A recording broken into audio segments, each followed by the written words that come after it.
My daughter's hand is sticky with grape juice as she tugs at my sleeve. The shopping cart rattles under my grip, half filled with generic brands and day-old bread marked down to a price I can actually afford. Tuesday nights at this 24-hour supermarket mean fewer crowds, which means I can breathe without someone judging the contents of my cart or the stains on my uniform. "Mommy, I need the bathroom."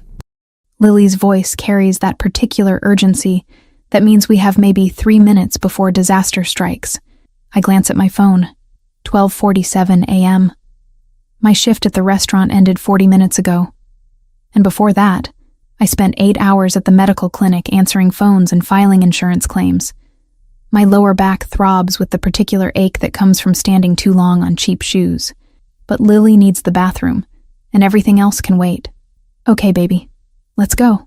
I abandon the cart near the produce section and scoop her up. Even though at 4 years old she insists she's too big to be carried. Tonight, she doesn't protest. She's as exhausted as I am, her head dropping against my shoulder as I navigate through the aisles toward the restrooms at the back of the store. The medical debt letters are stuffed in my purse, unopened from today's mail. $147,000. The number haunts me in quiet moments, growing larger in my mind until it becomes this monstrous thing I'll never escape. Lily's leukemia treatment saved her life, and I'd make the same choice 1,000 times over, but the financial aftermath is slowly drowning us both. 8 months in remission. 8 months of holding my breath every time she coughs, every time she looks pale, every time we go for her checkups. The doctors say the prognosis is excellent. I try to believe them. I wait outside the bathroom stall, listening to Lily hum a song she learned at the subsidized daycare. She's resilient in ways that break my heart. She doesn't remember much about her father, which is probably a blessing. Ryan disappeared the week after her diagnosis, couldn't handle the reality of a sick child. The divorce was fast, brutal. The restraining order I got 6 months ago after he showed up drunk, demanding to see her, felt like closing a door on the worst chapter of my life. He hasn't violated it. Yet. 6 months of silence. I should feel relief. But instead I feel like I'm waiting for the other shoe to drop. "All done." Lily emerges, and I help her wash her hands, making a game of the soap bubbles to coax a smile from her tired face. Her hair, the same light brown as mine, curls around her face in a way that makes her look angelic. People always comment on her eyes. Green like mine, but brighter, more alive. We make our way back through the store, and I'm mentally calculating whether I can afford the chicken breasts that are on sale when I realize the cart isn't where I left it. Panic flares before I spot it near the wine section, and Lily breaks free from my hand. "Lily, wait." But she's already darting ahead, and my heart lurches because this is how children get lost, get hurt, get taken. I hurry after her, my worn sneakers squeaking on the linoleum, and then I see what stopped her. A man stands in front of the imported wine section, tall and dressed entirely wrong for a midnight grocery run. His suit is dark, perfectly tailored, the kind of clothing that speaks of money in a quiet, assured way. Dark hair styled back from his face. Strong jawline, olive skin. He's examining a bottle of red wine with the concentration of someone who actually understands what he's looking at. And Lily walks right up to him. "Excuse me, mister." Her small voice carries in the quiet aisle, and I'm running now, my exhaustion forgotten in the surge of protective panic. The man looks down, and I catch the moment of surprise that crosses his face. He's younger than I initially thought, mid-30s maybe, with dark eyes that seem almost black under the harsh supermarket lighting. "Can you be my new daddy?" Lily asks with the devastating directness only a 4-year-old possesses. My old daddy was mean and he went away. And I reach them just as the man crouches down, bringing himself to Lily's eye level. The movement is careful, non-threatening, and something about the way he folds his tall frame makes him seem less intimidating. "I'm so sorry," I gasp, reaching for Lily's hand. She doesn't understand. "Lily, we don't talk to strangers, remember?" "But he has kind eyes," Lily protests, "and I want the floor to open and swallow me whole." The man looks up at me, and I'm struck by the intensity of his gaze. Not aggressive, but assessing, like he's reading a book I didn't know was open. "It's all right," he says, his voice low and smooth with just a trace of an accent I can't quite place. Italian, maybe. He turns back to Lily. "What's your name, little one?" Lily Marie Collins. I'm 4 3/4. My mommy says I'm very brave because I had cancer, but I beat it. She says it with pride, like it's an accomplishment she earned through effort rather than luck and 8 months of brutal treatment. Something flickers across the man's face, too quick for me to read. He straightens, and suddenly I'm very aware of how I must look. My waitress uniform is stained from tonight's shift, my hair escaping from its ponytail in limp strands, dark circles under my eyes that no amount of concealer can hide. Our shopping cart holds store-brand cereal and dented cans from the discount rack. I'm Alexander Pellegrini, he says, extending his hand to me. His grip is warm, firm, but not crushing. And I catch the scent of expensive cologne, something woody and refined. Megan Collins. I really am sorry about... I gesture helplessly at Lily, who is now examining Alexander's watch with obvious fascination. Your daughter is charming and brave, as she said. He looks at Lily again. Cancer is a terrible fight. How long has she been in remission? The fact that he knows the terminology, that he asks with genuine interest rather than pity, catches me off guard. 8 months. The doctors are optimistic. That's good. He pauses, then adds, My late wife battled cancer. I understand how difficult it can be. The admission hangs in the air between us. And suddenly this stranger feels less strange. There's a recognition in his eyes, the kind that only comes from living through something terrible. I'm sorry for your loss, I say quietly, and mean it. Lily tugs on my hand. Mommy, I'm hungry. I know, baby. We'll eat when we get home. I glance at the cart, at our meager collection of necessities. Grocery shopping has become an exercise in careful mathematics, each item weighed against the bills that need paying. Alexander follows my gaze, and I see him take in the details. The generic brands, the clearance stickers, the absence of anything that isn't absolutely essential. I want to explain that we're not always like this, that I have 2 jobs, that I'm trying, but the words stick in my throat. Please, allow me to pay for your groceries, Alexander says, and there's no pity in his voice, just a simple offer. No, the word comes out sharper than I intend. Thank you, but no. I can handle my own expenses. I'm sure you can.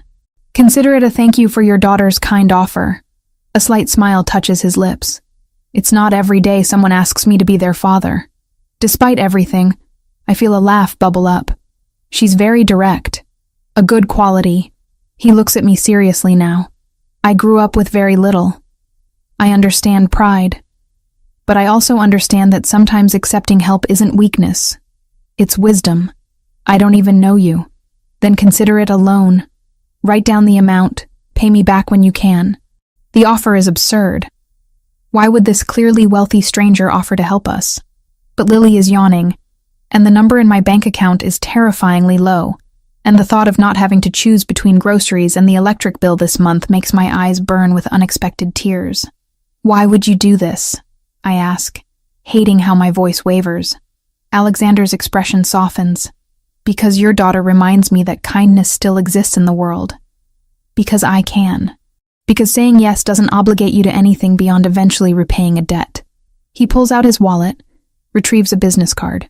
My number, in case you need to reach me about repayment. I take the card, my fingers trembling slightly.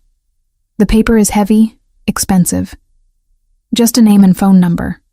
No business listed. I'll write down everything we buy, I say finally, and I'll pay you back. Every cent. I have no doubt. He gestures toward the wine section. Finish your shopping. I'll meet you at the register. I want to protest more, but Lily is drooping against my leg, and the practical part of my brain is already calculating what else we need, now that money isn't the immediate obstacle. I add actual fresh vegetables to the cart, a whole chicken instead of just the marked down thighs, milk that isn't about to expire. At the register, Alexander is already there, waiting. The cashier, a young guy I've seen here before, stiffens when he sees Alexander. Mr. Pellegrini? I didn't know you shopped here. Occasionally, Alexander replies smoothly. He nods at my cart. Add her items to my bill. The cashier rings everything up with nervous efficiency. The total is $83.42. I write it down in my phone with shaking hands, along with Alexander's number from the card. "Thank you," I say, as we head toward the exit, meaning it more than I've meant anything in a long time. "You're welcome." He carries the heavier bags to my car, an ancient Honda with a failing transmission that I pray holds out another 6 months. As I'm buckling Lily into her car seat, 2 men appear from the shadows near the store entrance. They're dressed in dark suits, moving with a purposeful grace that makes the hair on the back of my neck stand up. They flank Alexander without a word, and he nods to them like this is completely normal. One of the men opens the door of a black SUV parked 3 spots down. Not just any SUV, but the kind with tinted windows and a price tag that probably equals 3 years of my salary. Alexander catches me watching. "Good night, Megan. Drive safely." I watch them drive away, processing what I've just witnessed. The nervous cashier, the bodyguards, the expensive everything. Alexander Pellegrini isn't just wealthy. He's something else entirely, something that exists in a world I don't understand. Lily is already asleep in her car seat by the time I pull out of the parking lot. The bags of groceries in the back seat feel heavier than they should, weighted with the debt I've just incurred to a stranger who might be dangerous. But when I glance at my daughter in the rearview mirror, at her peaceful sleeping face, I can't bring myself to regret it. We have food for the week. The bills will get paid. Tomorrow I'll worry about who Alexander Pellegrini really is, and what accepting his help might mean. Tonight, I drive home through the empty streets, and for the first time in months, the weight on my shoulders feels just a little bit lighter. Lily's laughter echoes through our tiny apartment as Mrs. Morrison teaches her a clapping game. I'm standing at the kitchen counter, dividing tips from today's lunch shift at the restaurant into piles. Rent, utilities, groceries, medical debt. The bills spread before me like an accusation. 5 days since the supermarket. 5 days since Alexander Pellegrini paid for our groceries and left me with his card and a debt I'm determined to repay. I've looked at that card a dozen times, the heavy paper stock with just a name and number, wondering who he really is and why he helped us. "Megan, dear, I should head home." Mrs. Morrison stands, smoothing her cardigan. She's 73, lives in the apartment next door, and has been watching Lily during my evening shifts for the past year. I pay her what I can, which isn't much, but she insists the company is worth more than money. "Thank you so much." I hand her $40, knowing it's not enough for 4 hours of childcare, but it's what I can manage this week. She waves it away initially, as she always does, before tucking it into her pocket. That sweet girl is never any trouble. "You working the late shift tonight?" "Yeah, 6 to midnight. I'll pick her up around 12:30 if that's okay." "Of course. Come along, Lilybug. We'll have dinner and watch that movie about the princess again." Lily bounces over to hug me. "Be good at work, Mommy." "Always am, baby." I kiss the top of her head, breathing in the scent of her strawberry shampoo. She's wearing her favorite purple dress, the one that's getting too short, but she refuses to give up. I have 90 minutes before my shift at the restaurant, just enough time to shower, change, maybe close my eyes for 20 minutes. My morning job at the medical clinic means 8 hours of answering phones, filing insurance paperwork, and trying not to think about my own medical debt while processing everyone else's. Then I rush to pick up Lily from daycare, bring her home, and hand her off to Mrs. Morrison before heading to my evening shift. The shower is lukewarm, the water heater struggling. I stand under the weak spray and let myself imagine, just for a moment, what it would be like to have only one job, to be home for dinner every night, to not calculate every dollar against survival. Friday night at the restaurant is chaotic. We're understaffed because Jessica called in sick, which means I'm covering twice the normal section. My manager is stressed, customers are impatient, and I've been sworn at twice before 9 o'clock. By the time my shift ends at midnight, my lower back is screaming, and I've got marinara sauce on my sleeve that won't come out. I collect my tips, $47 in crumpled bills and loose change, and drive to Mrs. Morrison's building. The hallways smell like old carpet and someone's cooking. A familiar scent that usually feels like coming home. But tonight, when I knock on her door, she opens it with worry creasing her face. "Megan, there was a man at your door about an hour ago." Tall brown hair seemed agitated. "He knocked for several minutes, called your name." I didn't answer when he tried my door, but I watched through the peephole until he left. Ice slides down my spine. What did he look like? 30s maybe, wearing jeans and a jacket. He smelled like alcohol even through the door. Ryan. The restraining order requires him to stay at least 500 feet away. 6 months of silence, and now he's here, at my home, drunk and looking for me. Did he say anything? Just your name, and Lily's. Demanding to see his daughter. Mrs. Morrison's hand shakes as she touches my arm. Should I call the police? I'll handle it. Thank you for keeping Lily safe. I gather my sleeping daughter, her head heavy on my shoulder, and carry her down the hallway to our apartment. The door is intact. No signs of forced entry. I unlock it carefully, stepping inside and immediately locking it behind us. Lily barely stirs as I lay her in her bed, pulling her blanket up to her chin. In sleep, she looks peaceful, unaware of the danger that was pounding on our door an hour ago. I'm checking the window locks when the knocking starts. Heavy. Insistent. Demanding. Megan! I know you're in there. Ryan's voice is slurred but loud. Open the door. My heart hammers against my ribs. I grab my phone, finger hovering over 911. But I've been down this road before. Police will come, file a report, maybe arrest him if he's drunk enough. He'll be out by morning with a court date months away. The restraining order hasn't stopped him. Nothing has stopped him. I have rights. Ryan's fist pounds harder. She's my daughter, too. You can't keep her from me. Lily's door opens. She stands there in her purple dress, eyes wide and terrified. Mommy? Get in the bathroom, baby. Lock the door. Is that Daddy? The word makes my stomach turn. He doesn't deserve that title. Didn't earn it when he abandoned her during chemo. Didn't earn it during the divorce.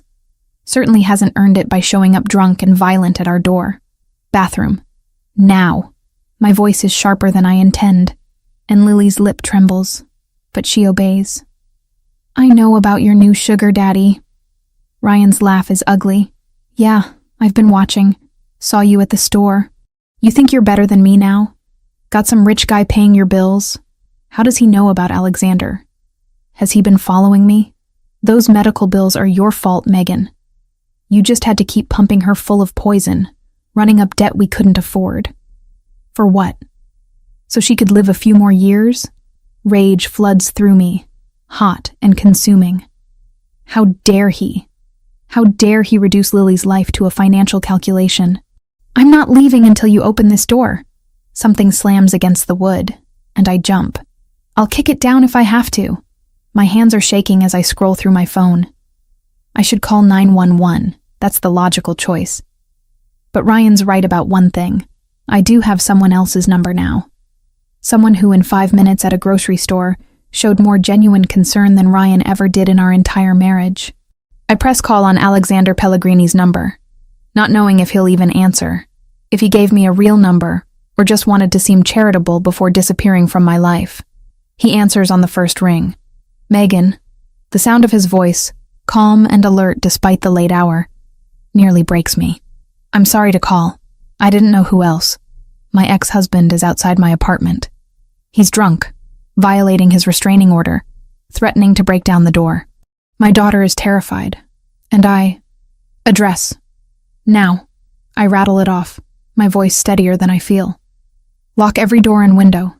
Move away from the entrance. I'm sending people now. Do you understand? Yes. Stay on the line with me. Ryan is still pounding, his threats becoming more incoherent. I move to the bathroom where Lily is huddled in the tub, knees pulled to her chest. I sit on the floor beside her, phone pressed to my ear. He's still there, I tell Alexander. Help is 3 minutes away. Is your daughter safe? She's with me, scared but unharmed. Good. Keep talking to me. Tell me about him, your ex-husband. Maybe it's the fear. Maybe it's exhaustion. But I find myself telling this near stranger everything. How Ryan was charming at first, controlling later. How he isolated me from friends, criticized every choice, made me doubt my own judgment. How he walked out the day after Lily's diagnosis, couldn't handle having a sick child. The divorce that followed, his attempts to avoid child support, the restraining order after he tried to take Lily from daycare without permission. He hasn't contacted us in 6 months. I finish. Until tonight. 6 months is a long time for someone like him to stay quiet. Something triggered this. The pounding stops suddenly. Through the bathroom door, I hear voices. Low and controlled. Not Ryan's voice. Someone's here. I whisper. My associates. Stay where you are until they tell you it's safe. 2 minutes of silence that feel like hours. Then a knock. Gentle and controlled. Completely different from Ryan's assault on the door. Miss Collins? Mr. Pellegrini sent us. Your ex-husband has left the premises. We'd like to speak with you. I emerge from the bathroom, leaving Lily inside with instructions to stay put. Through the peephole, I see 2 men in dark suits, both large and professional-looking. Not threatening, but certainly capable of handling threats. I open the door a crack, chain still engaged. I'm Victor, this is James. May we come in? Mr. Pellegrini is on his way, and would like us to secure the apartment first. Alexander is coming here. At nearly 1 a.m. For me, I let them in. They move through my tiny apartment with efficient precision, checking the windows, examining the door frame Ryan was beating on, taking photos of scuff marks his shoes left on the wood. Your ex-husband has been convinced to leave the area, Victor says, his tone making it clear exactly how convincing they were. He understands that returning would be inadvisable. Is he hurt? No, ma'am. We simply explained the situation in terms he could understand. Lily peers around the bathroom door. Mommy? It's okay, baby. Come here. She runs to me, and I lift her up despite my aching back, holding her close while she buries her face in my neck.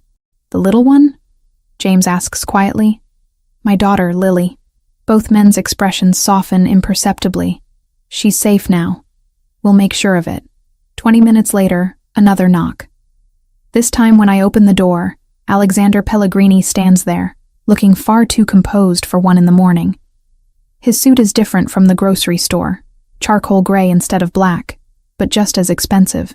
His dark eyes scan me quickly, cataloging injuries I don't have, then move to Lily in my arms. May I come in?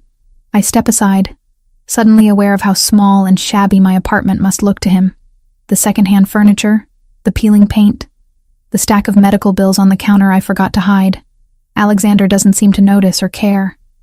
He nods to Victor and James, who quietly leave, and then turns his full attention to me. Are you hurt? No. Scared but not hurt. Your daughter? Shaken up but okay. Lily has fallen asleep against my shoulder, exhausted by fear. Alexander gestures to the couch. Sit, please. We need to talk. I lower myself onto the cushions, cradling Lily. Alexander takes the chair across from us, leaning forward with his elbows on his knees. Tell me everything about your ex-husband. Don't leave anything out. So I do. The full history of Ryan Turner, from our college romance to our toxic marriage to his abandonment and the legal battles that followed. Alexander listens without interrupting, his expression growing harder with each detail.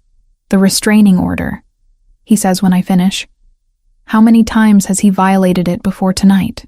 This is the first time in 6 months. Before that, there were 3 incidents. Police were called twice. He was warned, but never arrested. And the police have been helpful? I laugh, bitter and tired. They take reports. That's about it. Alexander is quiet for a long moment, thinking. When he speaks again, his voice is careful, deliberate. I can help you. Really help you. But you need to understand what that means. I'm listening. I own a restaurant in the city, Bellissimo. High-end Italian cuisine, corporate events, private parties. I need someone to manage those events, coordinate with clients, handle logistics. It's a real job with real responsibilities, not charity disguised as employment. What's the salary? $4,200 a month plus benefits including health insurance. The number hits me like a physical thing. That's more than I make at both my current jobs combined, with health insurance, with benefits. Why would you offer me this? Because you need help, and I can provide it. Because your daughter deserves a mother who isn't working herself to death. Because I've been where you are, desperate and out of options. And someone helped me once. He pauses. And because men like your ex-husband don't stop on their own. They need to be stopped. I can do that. How? By making it clear that you're under my protection. That touching you or your daughter means answering to me and my organization. By providing security that actually works, not just restraining orders that are ignored. There's something in the way he says my organization that makes me understand this goes deeper than restaurant ownership. But right now, with Lily sleeping in my arms and scuff marks on my door from Ryan's assault, I don't care about the details. What do I have to do? Come to the restaurant Monday for a formal interview. Bring your resume, references if you have them. I'll introduce you to my brother Franco, who manages daily operations. If everything goes well, you can start within 2 weeks. Just like that. Just like that. He stands, pulling a card from his pocket. Different from the first one, this has an address printed below his name. My restaurant, 10 a.m., Monday. Can you make it? I'll be there. Good. He moves toward the door, then pauses. I'm leaving Victor outside tonight. He'll be in his car, watching the building. If your ex returns, he'll handle it. Tomorrow we'll discuss longer-term security arrangements. Thank you, I whisper, meaning it more than I've meant anything. Alexander's expression softens slightly. Sleep well, Megan. Both of you. After he leaves, I carry Lily to her bed, tucking her in carefully. Through the window, I can see a black sedan parked across the street, a figure silhouetted in the driver's seat. I should feel trapped, obligated, worried about what accepting Alexander Pellegrini's help really means. But instead, for the first time since Ryan's fists hit my door, I feel safe. The weekend passes in a blur of overthinking. Victor's black sedan remains parked outside until Sunday evening, a constant reminder that my life has changed in ways I'm still trying to understand. Saturday morning, I give notice at both my jobs. My manager at the medical clinic seems relieved, one less person to schedule. The restaurant manager is less understanding, but I've already made up my mind. Sunday afternoon, I visit Mrs. Morrison with a box of her favorite tea and an envelope containing $200, more than I've ever been able to give her at once. You don't have to do this, she protests, though her hands shake slightly as she accepts it. You've been watching Lily for a year, taking whatever I could pay without complaint. This is long overdue. I hug her, breathing in the scent of lavender and old books that always clings to her cardigan. I got a new job. Better hours, better pay. I won't need evening childcare anymore. Her eyes well up. That sweet girl. I'll miss our evenings together. You can visit any time. Your family, Mrs. Morrison. Monday morning arrives too quickly. I've dressed carefully in the only professional outfit I own, black slacks and a cream blouse I found at a thrift store 2 years ago. Lily is at her current daycare, the subsidized one with peeling paint and too many children per teacher. If this job works out, I can afford better. Bellissimo occupies a corner building in a neighborhood I usually avoid because everything costs too much. The exterior is elegant without being ostentatious. Dark wood and brass fixtures, large windows revealing glimpses of the interior. I stand outside for a full minute, convincing myself to walk through those doors. A valet opens the door before I can reach for the handle. Welcome to Bellissimo. Do you have a reservation? I'm here for an interview with Mr. Pellegrini. His demeanor shifts instantly, becoming more attentive. Of course. Please follow me. The interior takes my breath away. High ceilings, exposed brick walls, tables set with white linens and fresh flowers. Everything about the space speaks of careful attention to detail, from the art on the walls to the soft lighting that makes the room glow warmly. It's elegant without being cold, expensive without being pretentious. A man emerges from the back, tall and broad-shouldered like Alexander, but with lighter coloring and an easier smile. He's maybe a year or two younger, dressed in slacks and a button-down shirt with the sleeves rolled up. You must be Megan. I'm Franco Pellegrini, Alexander's brother. His handshake is firm but friendly. Come on back. My wife Lauren handles our books and she wanted to meet you too. I follow him through the dining room to a spacious office that overlooks a small courtyard garden. A woman in her early 30s sits at a desk covered in spreadsheets, her dark hair pulled back in a practical bun. She stands when we enter, offering a warm smile. Megan. Hi. I'm Lauren. Sorry about the mess. Month-end accounting always looks like a paper explosion. She gestures to a seating area away from the desk. Let's talk somewhere more comfortable. For the next hour, Franco and Lauren walk me through what the job would actually entail. Coordinating corporate events, managing private dining reservations, working with clients to plan menus and logistics, overseeing the setup and execution of special occasions. They show me the event calendar, already booked 3 months out with corporate functions and weddings. Our previous coordinator left to start her own business, Lauren explains. We've been managing it ourselves, but Franco's focus needs to be on the kitchen, and I'm drowning in financial reports. We need someone organized, creative, and capable of handling high-maintenance clients. Do you have event planning experience? Franco asks, not unkindly. Not professionally, but I've been managing 2 jobs, a 4-year-old daughter, medical appointments, and bill collectors for the past year. I'm very good at organization and problem-solving under pressure. Lauren laughs. That's actually better experience than most candidates we've interviewed. This job is 90% crisis management and 10% making things look effortless. Alexander appears in the doorway, and my pulse kicks up despite my best efforts. He's wearing charcoal slacks and a white dress shirt, no jacket, looking more relaxed than I've seen him. How's the interview going? She's perfect, Lauren says immediately. When can you start? I glance at Alexander, trying to read his expression. He's watching me with that same intense focus from the grocery store, like I'm a puzzle he's trying to solve. I gave notice at my other jobs. I can start in 2 weeks. Make it 1 week, Franco suggests. We have a corporate event next Friday that's going to be chaos. You can shadow us, see how everything works. 1 week works, I agree, my heart hammering. Alexander nods once. Lauren will handle the paperwork. Salary is $4,200 per month, full benefits including health insurance, standard employee package. The salary confirms what he told me Friday night. This is real. A legitimate job with a legitimate salary that could actually change my life. After signing more paperwork than I've seen outside of medical offices, Lauren walks me back through the restaurant. We're glad you're joining us. Alexander doesn't bring people into the fold lightly, so if he vouched for you, that means something. Into the fold? She pauses, choosing her words carefully. This family, this business, it matters to us. We take care of our own. You'll see what I mean. My last week at both jobs passes quickly. Thursday evening, as I'm leaving the restaurant where I've waited tables for 2 years, Ryan appears in the parking lot.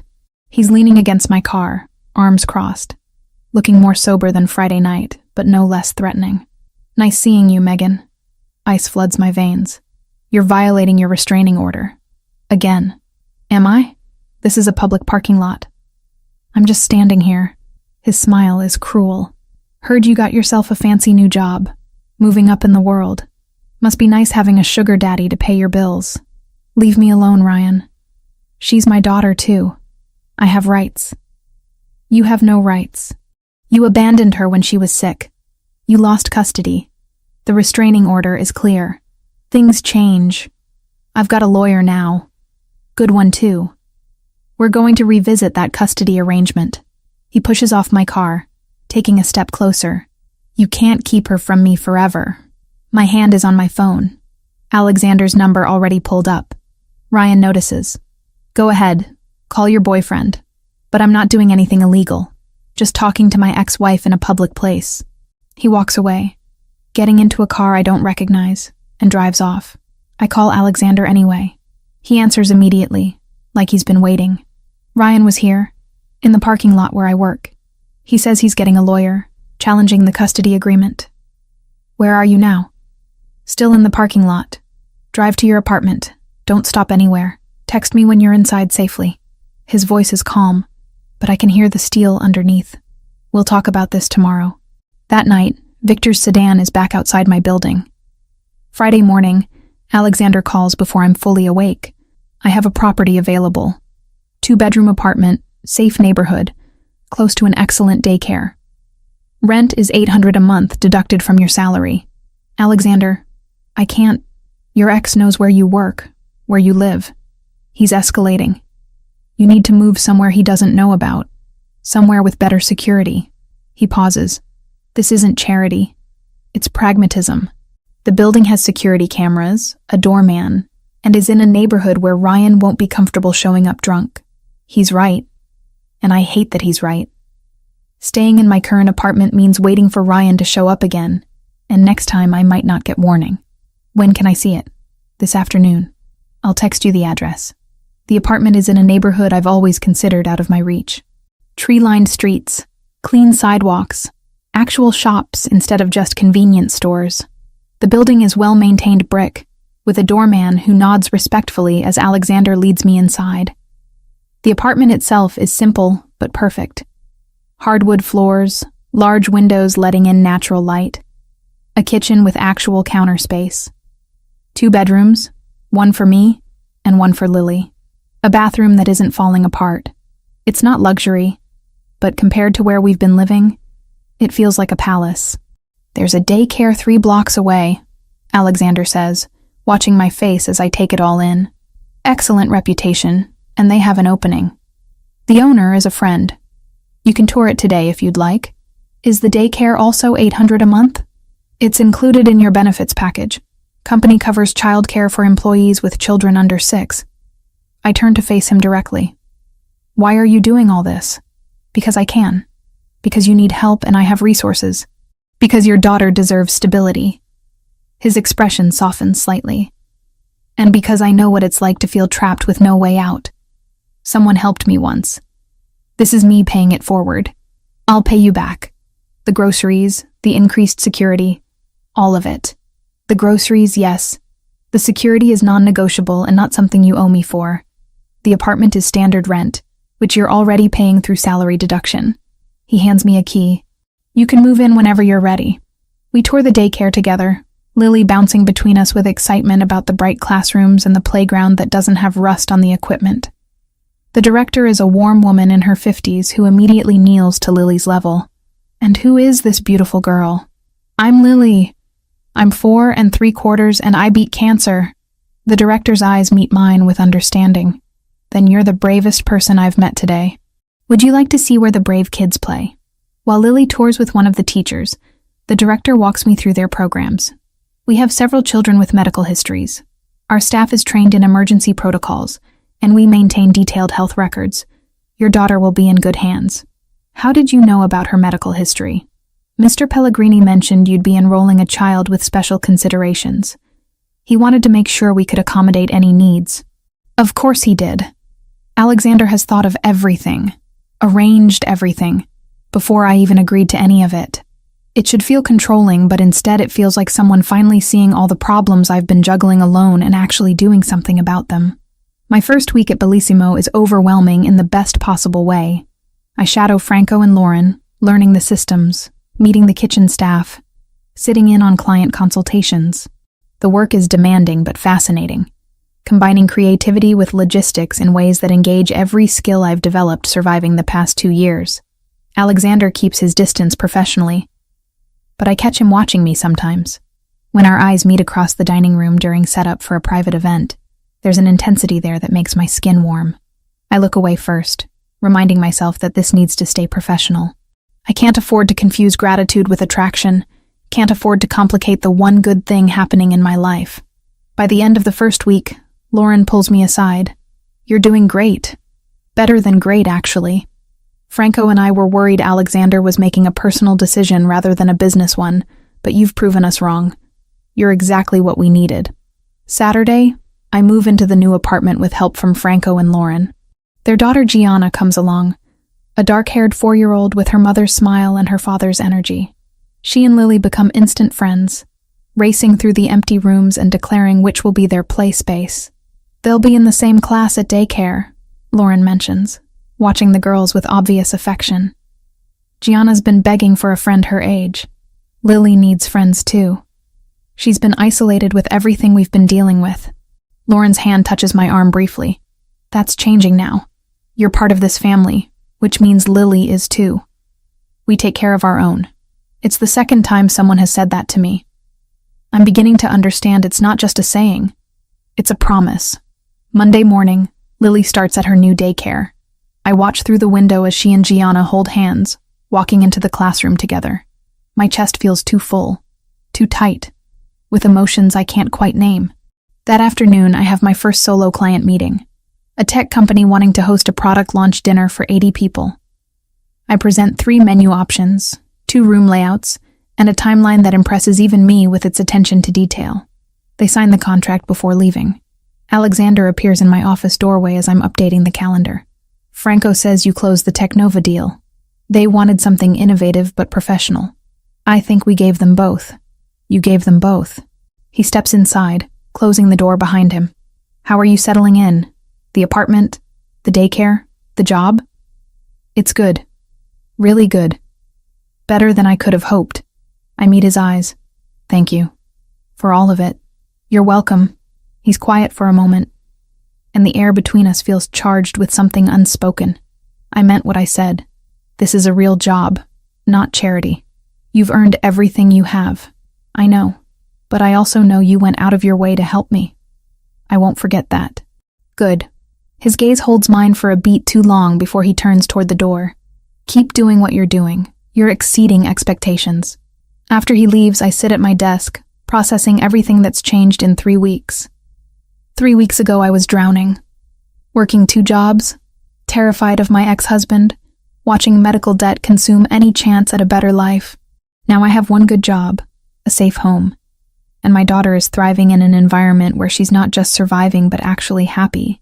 But I'm also acutely aware of the man who made it all possible, the way his presence changes the atmosphere of any room he enters, the carefully controlled power in every gesture, the intensity of his focus when he looks at me.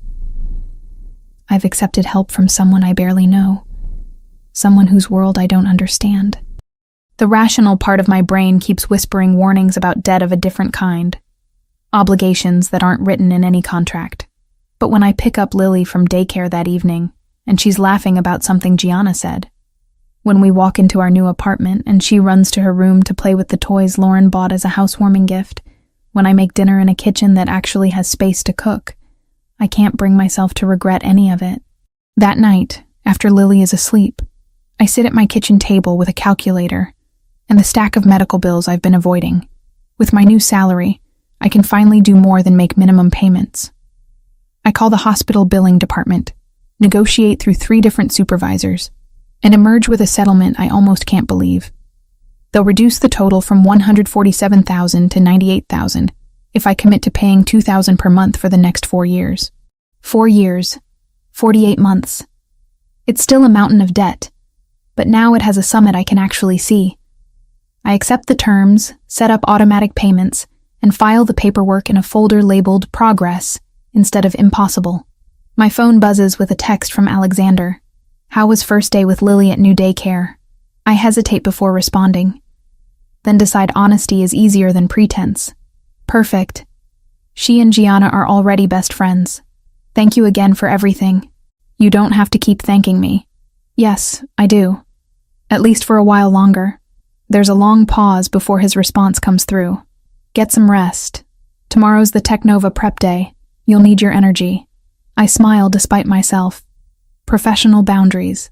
That's what we're maintaining. That's what's safe. But as I get ready for bed, I catch myself thinking about the way Alexander looked at me in my office. The unspoken something that hung in the air between us. It would be easy to let gratitude blur into something else. Easy. And incredibly stupid. I've built a new life in 3 weeks. A real job. A safe home. A future for my daughter. I'm not going to risk any of it by misreading kindness as something more. 6 weeks into my new life, and I still wake up sometimes wondering if it's real. The apartment with natural light streaming through clean windows. Lily thriving at a daycare where teachers know her name and actually care. A job that challenges me in ways I didn't know I needed.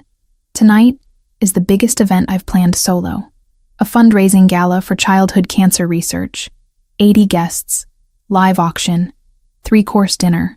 When I first proposed the theme to Alexander, I watched his face carefully, wondering if it would be too personal. Given what he'd told me about his late wife, he'd been silent for a long moment, standing in his office with late afternoon sun cutting across his desk.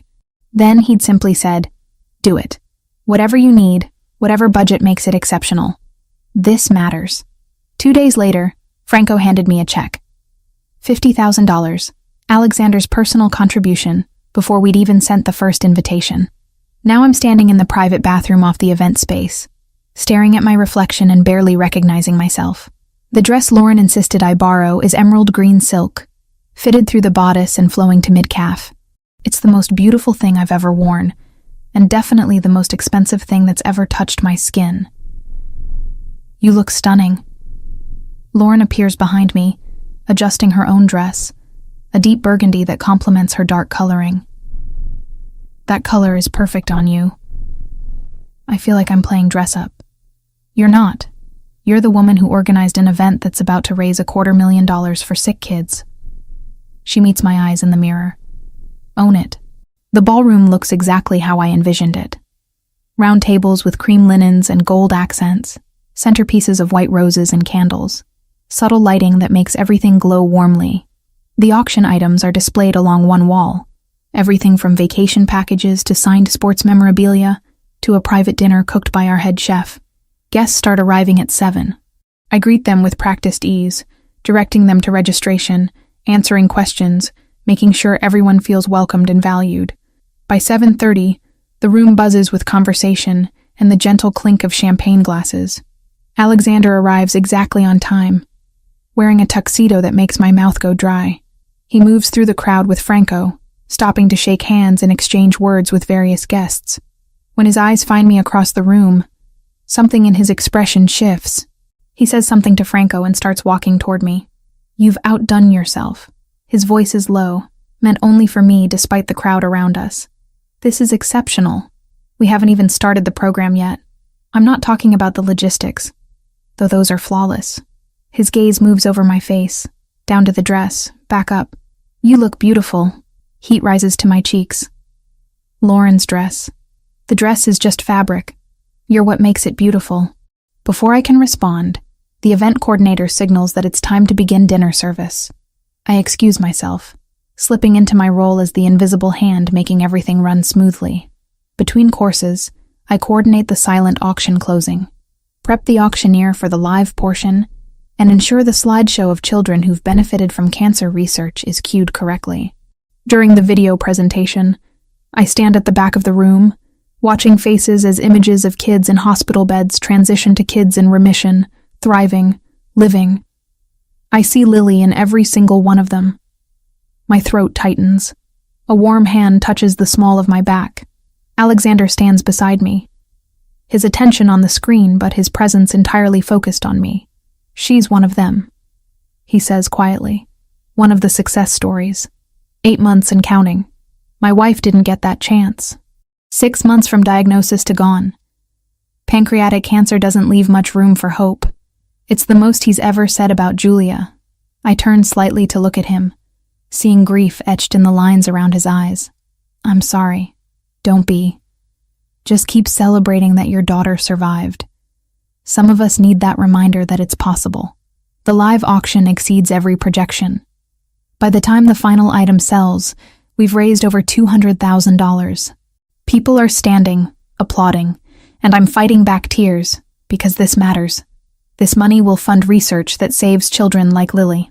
I'm collecting auction paperwork when a voice cuts through the post-event chatter. Well, this is quite the production. I turn to find an elderly woman watching me with sharp, intelligent eyes. She's small, maybe 5 feet tall, with silver hair styled elegantly and olive skin that speaks of Mediterranean heritage. Her dress is simple, but clearly expensive, and she wears her age like a badge of honor rather than something to hide. Can I help you? You're Megan, the one my grandson can't stop talking about. My heart skips. You're Alexander's grandmother? Nana Sophia. She takes my hand in both of hers, her skin paper thin, but her grip surprisingly strong. I flew in from Miami to see what all the fuss was about. Now I understand. I'm not sure what you mean. My Alessandro hasn't looked at a woman the way he looks at you since Julia died. 3 years of shutting everyone out, and then you appear with your daughter, and suddenly he's alive again. I don't know what to say to that. We've been carefully professional, maintaining boundaries even as the tension between us grows harder to ignore. Walk with me. Nona Sophia links her arm through mine, steering me toward the quieter side of the room. Tell me about your little girl. Alexander mentioned she's a cancer survivor.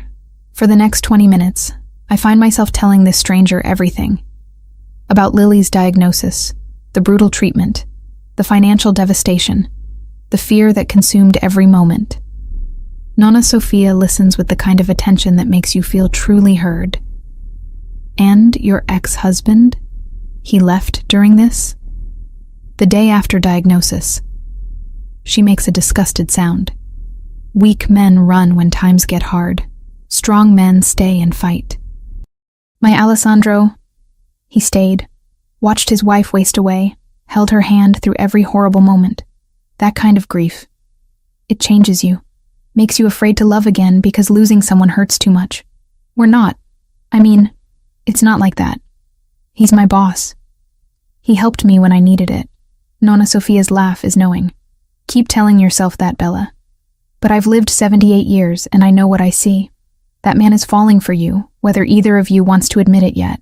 She pats my hand and walks away, leaving me standing there processing her words. Alexander is across the room talking with donors, but as if he feels my gaze, he looks up. Our eyes meet and hold, and I feel it. Whatever this is between us, it's not just gratitude or professional respect. The event ends after 11. Guests trickle out with promises to attend next year, and I supervise the breakdown with the venue staff. By midnight, only family remains. Franco and Lauren, Nonna Sophia, Alexander, and me. You should be proud, Franco says, pulling me into a hug. This was outstanding. We're already getting calls about booking events here because of tonight. Team effort. Your vision, your execution. Take the credit. He glances at Alexander. I'm taking my wife and daughter home. Nonna's staying at the house tonight if you want to drop her off on your way. Actually, I'd like Megan to join me for a nightcap, Nonna Sophia announces.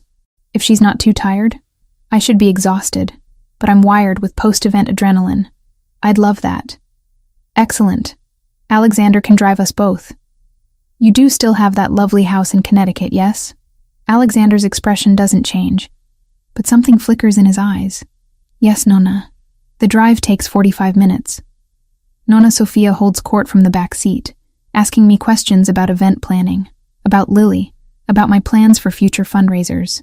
It feels less like interrogation and more like genuine interest, and I find myself relaxing into the conversation. The Connecticut house is beautiful in the darkness, all clean lines and large windows overlooking wooded property. Inside, it's surprisingly warm despite the modern architecture. Family photos cover one wall, and I recognize a younger Alexander with a stunning dark-haired woman who must be Julia. Nonna Sophia yawns elaborately. Actually, I'm more tired than I thought. Megan, darling, I'll see you at lunch tomorrow. You are coming to lunch, yes? I wasn't aware I was invited. You are now. Franco's house, 1 o'clock. Bring your daughter. Gianna will be thrilled. She kisses both my cheeks and heads upstairs, leaving me alone with Alexander. That was a setup, I say once she's gone. Definitely. He loosens his bow tie. The gesture somehow more intimate than it should be. Would you like that drink she mentioned? Or I can drive you home. A drink sounds good. He leads me to a sitting room with floor-to-ceiling windows overlooking a garden I can barely see in the moonlight. While he pours wine, I study the books on the shelves. Medical texts, Italian literature, biographies of historical figures. Your grandmother is formidable. She's terrifying and wonderful in equal measure. He hands me a glass of red wine, our fingers brushing in the exchange. She also has no filter and says exactly what she thinks. She told me you haven't looked at anyone the way you look at me since Julia. Alexander goes very still. She said that? Yes. I meet his eyes. Deciding honesty is easier than pretending. Is it true? He's quiet for a long moment, swirling wine in his glass. When he finally speaks, his voice is raw. Julia was my entire world. We met in Milan when I was 28, married 6 months later. She was brilliant and kind, and made me want to be better than I was. When she got sick, I watched her deteriorate day by day. Watched cancer steal her piece by piece until there was nothing left but pain, and then nothing at all. Alexander, I swore I'd never do that again. Never let someone matter that much. It's easier to be alone than to risk that kind of loss. He sets down his glass and steps closer. Then you walked into my life with your fierce love for your daughter and your refusal to give up no matter how hard things got. And suddenly I couldn't stay closed off anymore. My heart hammers against my ribs. I don't know what to say. You don't have to say anything. I just need you to know that what Nona sees, it's real. I'm trying very hard to keep things professional because you work for me and because you've been through hell and don't need complications. But it's getting harder every day. I set my own glass down, my hands trembling slightly. What if I don't want you to keep things professional? The air between us charges with electricity. Alexander takes another step closer, close enough that I can smell his cologne, see the flecks of gold in his dark eyes. Then we have a problem. Because once I stop maintaining distance, I won't be able to go back. I don't do anything halfway, Megan. If this becomes more than professional, it becomes everything. That's terrifying. It is. His hand comes up to cup my cheek, thumb brushing across my skin in a feather-light touch. Tell me to stop, and I will. Tell me this crosses a line, and we'll pretend this conversation never happened. I should tell him to stop. Should maintain the boundaries that keep my new life safe and uncomplicated. But standing here in the moonlight with his hand on my face and 3 years of grief and loneliness reflected in his eyes, I can't make myself say the words. Instead, I lean into his touch. He kisses me like he's been thinking about it for weeks. Soft at first, questioning, giving me room to pull away. When I don't, when I step closer and fist my hands in his shirt, he deepens the kiss with a hunger that steals my breath. We break apart, breathing hard, foreheads resting together. I should take you home, he says, voice rough. Probably. Neither of us moves. Tomorrow, I manage. Lunch at Franco's. We should probably figure out what this means before facing your family. Smart. He pulls back slightly, running a hand through his hair. But I'm not good at smart when it comes to you. The drive back to my apartment is quiet, charged with everything unspoken. When we arrive, Alexander walks me to my door like he did that first night when Ryan threatened me.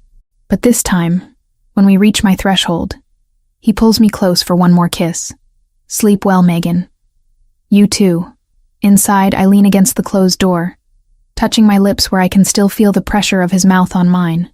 Everything has changed. The careful professional distance we've maintained for 6 weeks just shattered, and I have no idea what comes next.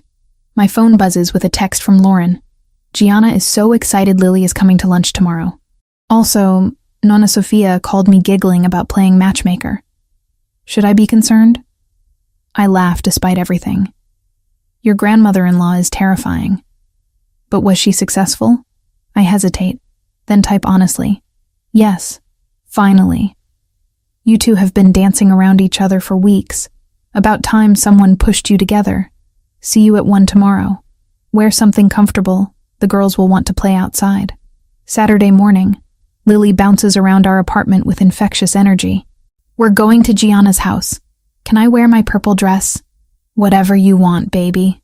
She chatters the entire drive to Franco and Lauren's house in the suburbs. A beautiful colonial with a sprawling backyard perfect for children. Gianna meets us at the door, grabbing Lily's hand and dragging her toward the playroom before I can even say hello. Lauren laughs. Come on in. Fair warning, Nonna Sofia is in full Italian grandmother mode.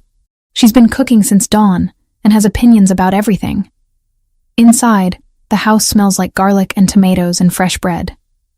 Nonna Sofia commands the kitchen, directing Franco and Alexander as they chop vegetables and set the table. It's so domestic, so normal, that it makes my chest ache. There she is.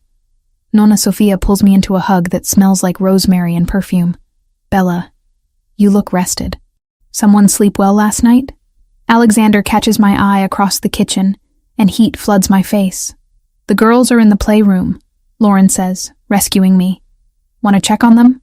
We find Lily and Gianna building an elaborate fort out of couch cushions and blankets.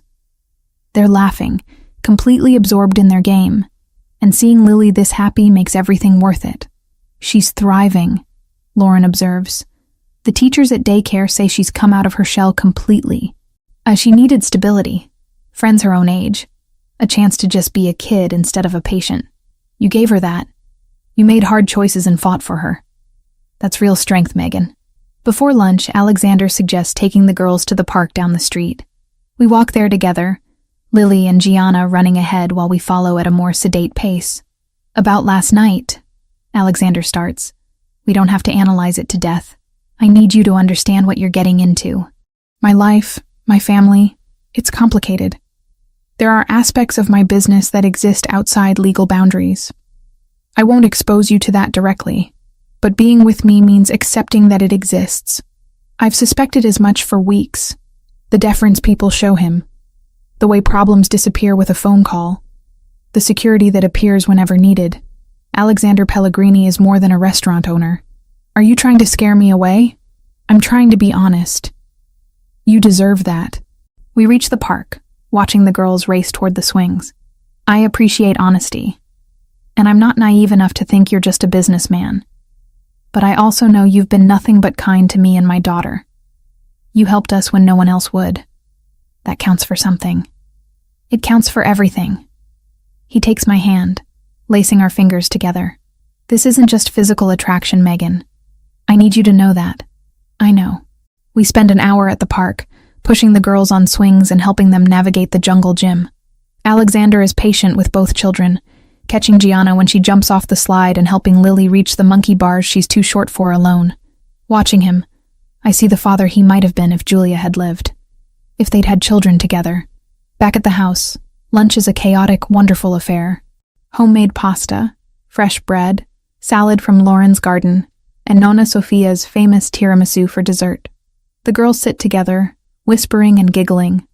The adults talk over each other, arguing about soccer and politics and the best way to make marinara sauce. It feels like family. Real, messy, loud family. And I realize how much I've missed this, how isolated Lily and I have been. Just the two of us against the world. After lunch, Lily falls asleep on the couch, exhausted from playing. Alexander carries her out to my car with the same careful gentleness he showed at the park. Thank you for today, I say, buckling her into her car seat. She needed this. I needed this. It's not a one-time thing. You're part of this family now, both of you. He walks me to the driver's side. And about last night, I kiss him before he can finish the sentence. Quick, impulsive, not caring that his family is probably watching from the windows. When I pull back, he's staring at me with surprise and something warmer. Stop overthinking, I tell him. We're both adults. We can figure this out. That simple? Probably not. But standing here analyzing every complication won't make them disappear. So let's just see where this goes. His hand comes up to cup the back of my neck, pulling me in for another kiss. This one is slower, deeper, full of promise. Monday, he says when we finally separate. Dinner. Just us. A real date. I'd like that. I drive home with Lily sleeping in the back seat, and my lips still tingling from Alexander's kiss. My phone buzzes with a text from Lauren. Nonna Sophia is cackling and Franco owes me $20. We had bets on how long until you two stopped pretending you weren't into each other. I smile, typing back, glad I could help you win money. Seriously, though, I'm happy for both of you. Alexander deserves to be happy again. And you deserve someone who sees how amazing you are. That night, after Lily is in bed, I sit by her window and think about how much has changed in 6 weeks. A new job, a new home, new friends who feel like family. And now, maybe something more with a man who looked at my daughter in a grocery store and saw someone worth protecting. It's not simple. Nothing about Alexander Pellegrini is simple. But as I finally drift off to sleep, I find myself looking forward to Monday, to seeing where this impossible thing between us might lead. 3 weeks pass in a strange dance of proximity and distance. Alexander and I work together daily. Our interactions professional on the surface, but charged with everything unspoken. We haven't had that dinner date yet. Something always comes up. A crisis at the restaurant. Lily getting a cold. Meetings that run late. But the family doesn't seem to care about our careful boundaries. Franco invites me to Sunday dinners at his house with increasing regularity. Lauren texts me photos of Gianna and Lily at daycare. Even Nonna Sophia calls from Miami twice, asking pointed questions about when Alexander and I are going to stop being ridiculous and just admit we're together. "You're both adults," she says during her second call, exasperation clear even through the phone. Life is short. My Julia understood that better than anyone. She wouldn't want Alessandro to spend the rest of his life alone, grieving. It's complicated, Nonna. Love is always complicated. That doesn't mean you avoid it. She sighs. I'm flying back to Miami tomorrow, but I want you to know I approve. Of you, of this, of whatever you two are dancing around. My blessing, for what it's worth. It's worth a lot, thank you. Thursday afternoon, Lily has her scheduled checkup with her oncologist. I take the morning off, bringing her to the hospital where we spent so many terrifying months. The waiting room still makes my stomach clench. Muscle memory of fear I can't quite shake. Dr. Morrison greets us with her usual warm efficiency. How's my favorite patient? I'm good. I have a best friend named Gianna, and we play princess every day at school. Lily bounces in her chair. No trace of the sick child she used to be. The examination is thorough. Blood work, physical assessment, questions about symptoms or concerns. When Dr. Morrison finally looks up from her notes, she's smiling. Everything looks excellent. 2 years since treatment ended, all markers are exactly where we want them. If we continue seeing these results, we'll start spacing out appointments to every 6 months instead of every 3. Relief floods through me so intensely I have to grip the edge of the exam table. 6 months? She's doing beautifully, Megan. Whatever you're doing, keep doing it. I text Alexander the news before we even leave the parking lot. His response is immediate. That's wonderful. Celebrate with dinner tonight? My treat. Both of you. We meet him at a casual Italian place near my apartment. Not bellissimo, but somewhere warm and family-friendly. Lily chatters through the entire meal about daycare, and Gianna and the upcoming field trip to the aquarium. Alexander listens with genuine interest, asking questions, making her laugh. Watching them together, I feel something shift in my chest. This isn't just attraction anymore. It's deeper, more complicated, more terrifying. After dinner, as Alexander walks us to my car, he catches my hand. You're quiet. Just processing good news. It's been a while since we've had any. Get used to it. Things are changing. His thumb brushes across my knuckles. For the better. Friday night brings the corporate event I've been planning for weeks. A pharmaceutical company celebrating the launch of a new product. 200 guests, open bar, seated dinner.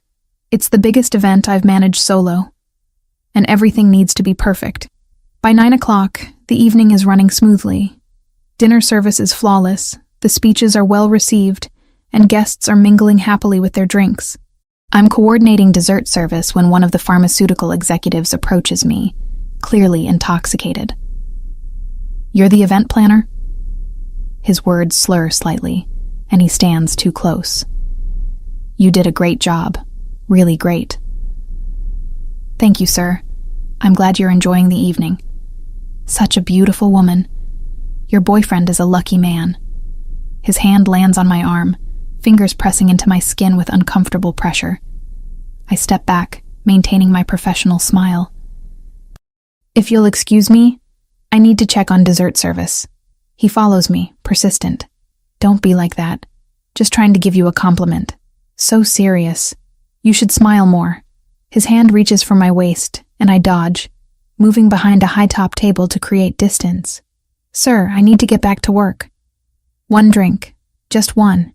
Come on, don't be stuck up. Before I can respond, Alexander appears. I hadn't seen him enter the room, but suddenly he's there, inserting himself between me and the drunk executive with smooth precision. Is there a problem? His voice is calm, almost pleasant, but there's steel underneath. The executive tries to wave him off. No problem, just talking to the pretty lady. The pretty lady is working, and you're making her uncomfortable. Alexander's hand closes around the man's wrist, not roughly, but with unmistakable firmness. I think you need some air. Do you know who I am? My company just spent $50,000. I know exactly who you are, Mr. Patterson. And right now you're drunk and harassing my employee at an event you're meant to be enjoying professionally. Alexander's voice drops lower, and I see the executive's face pale. Whatever Alexander says next is too quiet for me to hear, but the effect is immediate. 2 security personnel materialize from somewhere, flanking the executive. They escort him out with practiced efficiency, and the other guests barely notice. But I noticed. I saw the controlled violence in Alexander's posture, the dangerous edge that emerged when he grabbed the man's wrist. This is the side of him I've only glimpsed before, the part that exists outside boardrooms and restaurant management. The rest of the event proceeds without incident, but I can't stop replaying that moment. The way Alexander shifted from restaurant owner to something else entirely. Something capable of real harm. After the last guest leaves and the cleanup crew takes over, Alexander finds me in my office. "Are you all right?" "I'm fine. I've dealt with drunk men before." "You shouldn't have to. Not here. Not anywhere." He leans against my desk, arms crossed. I spoke with his company. Mr. Patterson will be attending sensitivity training and issuing a formal apology. His employer was horrified. "You didn't have to do that." "Yes, I did." His eyes meet mine, dark and intense. "No one touches you without consequences. No one makes you uncomfortable in my establishment without answering for it." The possessiveness in his tone should probably bother me. Instead, it sends heat through my veins. "Alexander, we need to talk. Really talk. Not here. Somewhere private." We end up at his office on the top floor. The city spread out below us through floor-to-ceiling windows. He pours 2 glasses of wine, hands me one, and sits across from me with deliberate distance between us. "You saw something tonight," he begins. "Something that probably scared you. I saw you protect me. That's not scary. The way I did it should concern you, because it's a glimpse of what I really am, Megan. Not just a restaurant owner, not just a businessman." I take a sip of wine, gathering my thoughts. "I've suspected for a while that your business interests extend beyond Bellissimo." "They do." He sets down his glass, leaning forward with his elbows on his knees. "My family is involved in what you might call territorial protection. We mediate disputes that people can't or won't take to the legal system. We maintain order in communities where police are ineffective or corrupt. We control certain activities that exist whether we're involved or not, and our involvement makes them safer." "You're talking about organized crime." "I'm talking about pragmatic solutions to problems the legal system can't address." His expression is serious, unflinching. "Is everything we do legal?" "No." "Do I justify it by saying we help more people than we hurt?" "Yes. But I won't lie to you and pretend I'm just a legitimate businessman. That's not who I am." The honesty is jarring. Most people would dance around it, use euphemisms, maintain plausible deniability. Alexander is laying it out clearly, giving me the truth I need to make an informed decision. "Why are you telling me this now?" "Because what's between us is getting serious. Because you deserve to know what you're getting into before we go any further. Because hiding it would be a betrayal, and I won't do that to you." I stand, moving to the window, processing. The city below looks peaceful from up here, orderly and safe, but I know that's an illusion. Underneath the surface, there's chaos and violence and people like Alexander who navigate it all. I need time to think about this. "Take all the time you need." He doesn't move to touch me, respects the space I've created. I'm not going anywhere. Tuesday evening, I'm leaving work late, going over final details for next week's event. The parking lot is mostly empty, just a handful of cars including mine. I'm halfway to my Honda when a familiar voice stops me. "Megan, been a while." Ryan steps out from between 2 cars, hands in his pockets, posture casual but eyes calculating. He's sober tonight, which somehow makes him more threatening than when he was drunk and pounding on my door. "You're violating the restraining order." "Again, am I? This is a public parking lot. I'm just standing here." His smile is cold. "You look good. New job treating you well." "What do you want, Ryan?" "Just checking in. Making sure you're happy with your choices. That new boyfriend of yours, the one with all the money and power, you really think that's going to work out well for you? Leave me alone." He takes a step closer, not threatening exactly, but invasive. "I'm worried about you, Megan. About Lily. You're getting involved with dangerous people. That Italian guy, his family, they're not what they seem. How would you know anything about Alexander? I have friends too. Friends who are interested in your situation. Who think maybe you don't understand what you're getting into. His expression hardens. You took my daughter away from me. You think I'm just going to let that go? Let you play house with some gangster and pretend I don't exist? Ice floods my veins. Lily is not your daughter anymore. You lost that right when you abandoned her. That can change. I've got a lawyer now. A good one. We're going to revisit that custody agreement. And when we do, the judge is going to hear all about how you're shacking up with a criminal, exposing our daughter to that environment. Get away from me. Or what? You'll call your boyfriend? Go ahead. But remember, Megan, I'm not doing anything illegal right now. Just talking to my ex-wife. That's allowed. He walks backward toward a car I don't recognize. Think about what's best for Lily. That's all I'm asking. He drives off, and I'm shaking so hard I can barely get my keys out. I call Alexander before I even get in my car. Ryan was here, in the parking lot. He knows about you, about us. He mentioned friends who are interested in my situation. He's threatening to go after custody again. Where are you now? Still in the parking lot. Stay there. I'm sending Victor to escort you home. Don't go anywhere alone tonight. His voice shifts, becomes harder. And Megan, I need you to tell me exactly what he said. Every word. By the time Victor arrives 10 minutes later, I've repeated Ryan's threats 3 times to Alexander, each retelling making the implications clearer. Ryan isn't working alone anymore. He's connected to something bigger, using information about me to leverage something against Alexander's family. That night, after Lily is asleep, Alexander comes to my apartment. He brings Franco with him, and the 2 brothers sit at my kitchen table with laptops and phones, making calls, pulling up information, coordinating with people whose names I don't recognize. Ryan Turner has been feeding information to a rival organization. Alexander finally tells me, his expression grim. The 'Ndrangheta. They're a Calabrian crime family trying to expand their territory in the city. They've been mapping our family's vulnerabilities, looking for weak points to exploit. And I'm a weak point. You're someone I care about. That makes you a target. He reaches across the table, taking my hand. This is what I was trying to explain the other night. Being with me means accepting that people will try to use you against me. That your safety requires constant vigilance. That normal life becomes complicated. Franco closes his laptop. We can protect you. We have resources, experience with this kind of threat. But it means increased security. Disruption to your routine, living with the awareness that people are watching. Or, Alexander continues, his voice careful, I can arrange for you and Lily to relocate. Different city, new identities if necessary, financial support to start over somewhere safe. Away from Ryan. Away from this threat. Away from me. The choice is laid out clearly.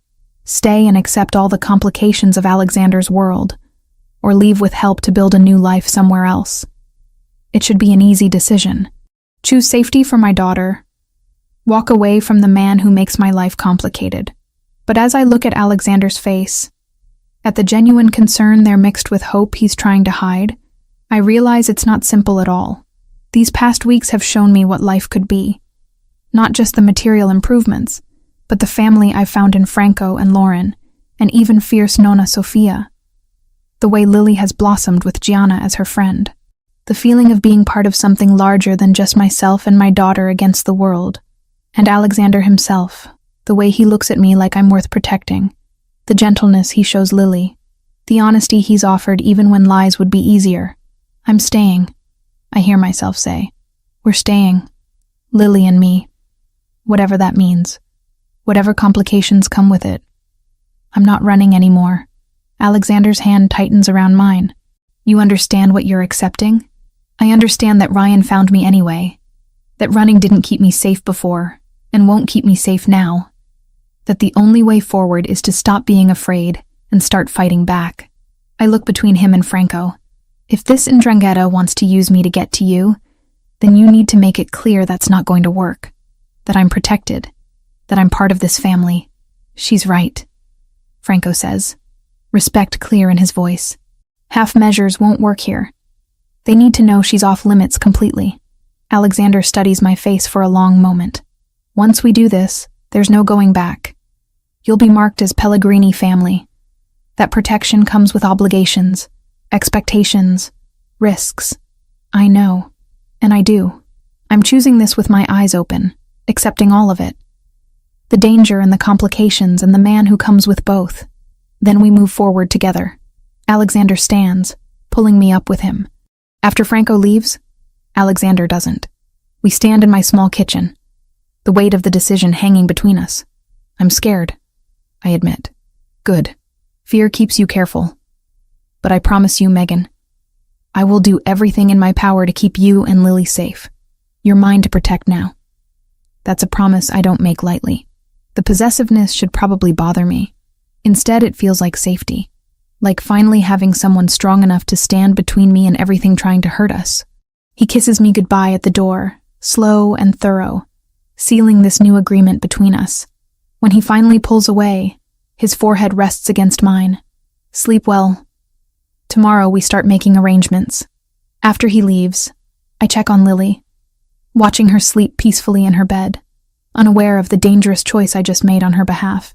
I've chosen Alexander's world, with all its complications and risks. I've chosen to stop running and start standing my ground. I just hope it's the right choice, for both of us. The changes happen fast.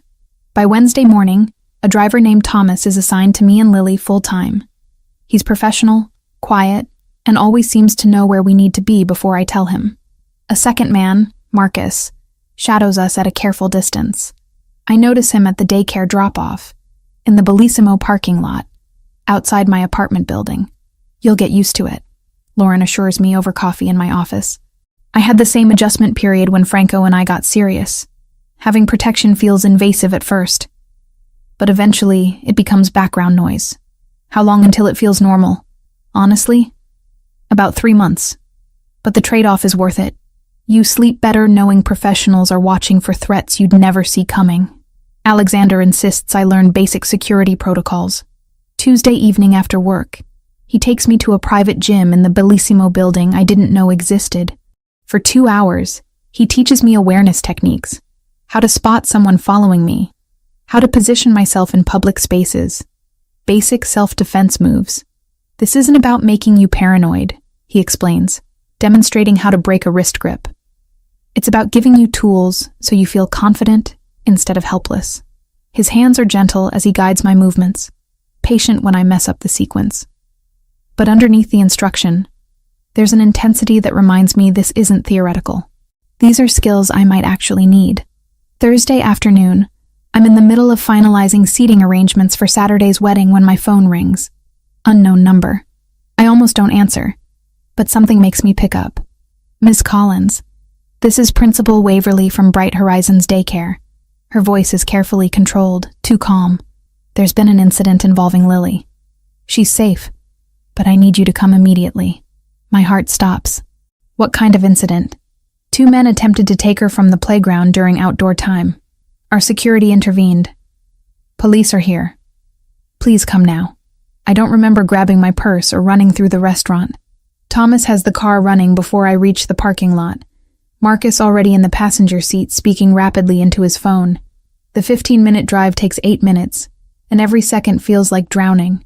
Alexander's voice comes through the car speakers, Thomas having connected the call through Bluetooth. Megan, listen to me. Lily is unharmed.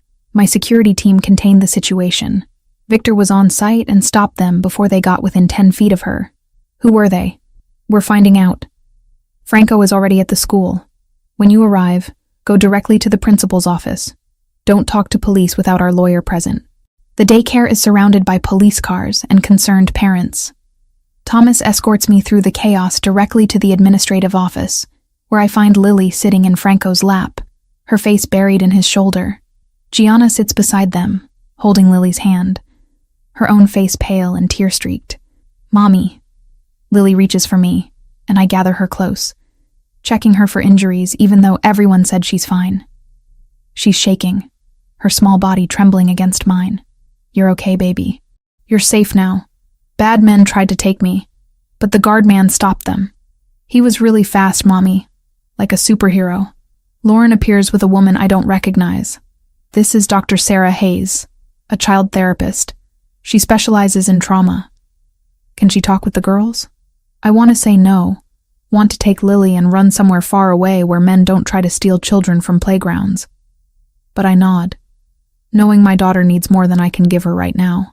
Alexander arrives 20 minutes later with two men in suits who introduce themselves as the family's attorneys.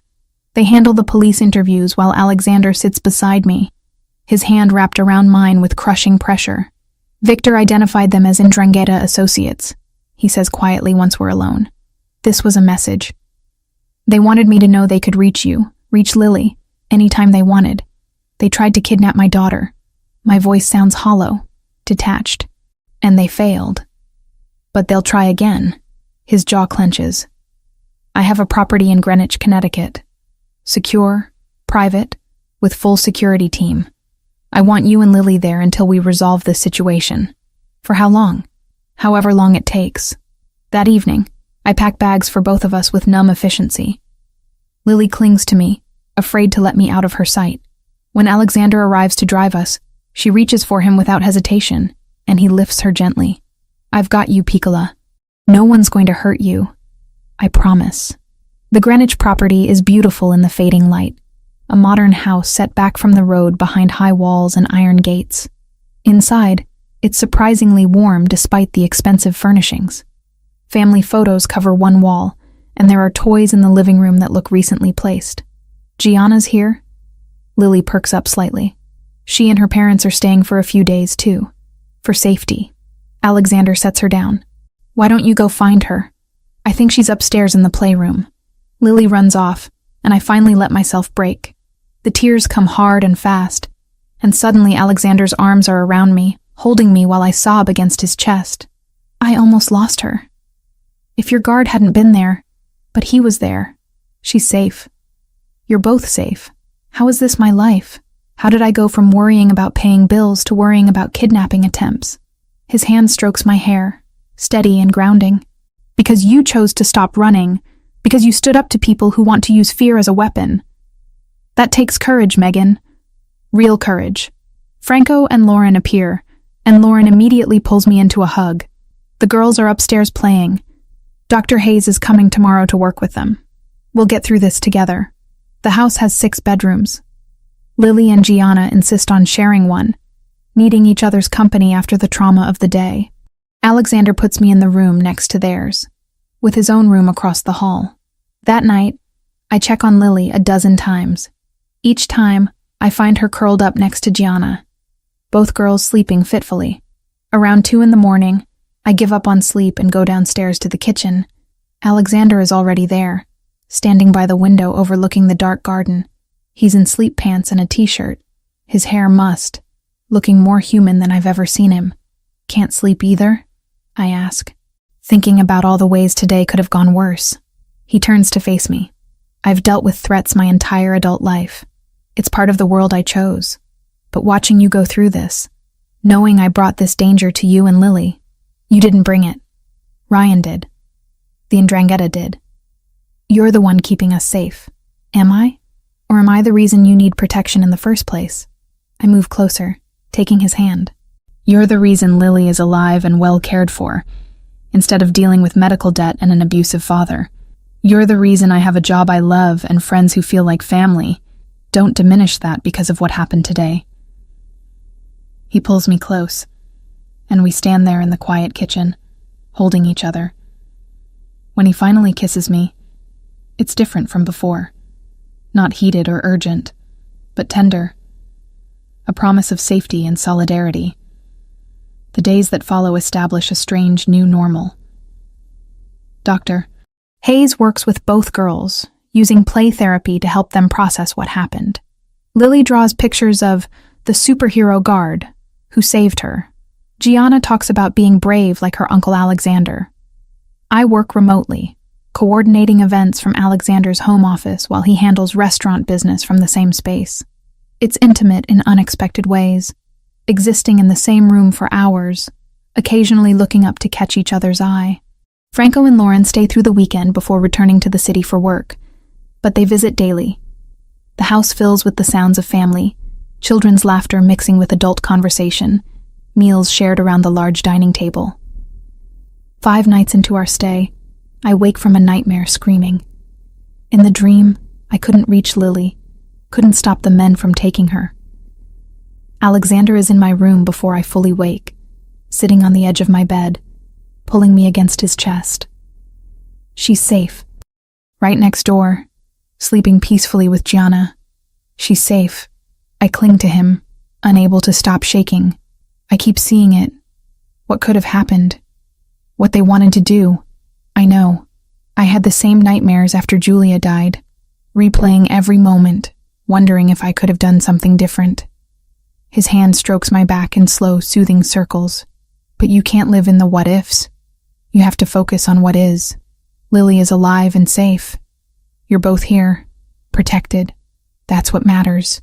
I'm so tired of being scared. Then let me carry that fear for a while. That's what I'm here for. We talk for hours in the darkness, about loss and fear, and the weight of protecting people we love.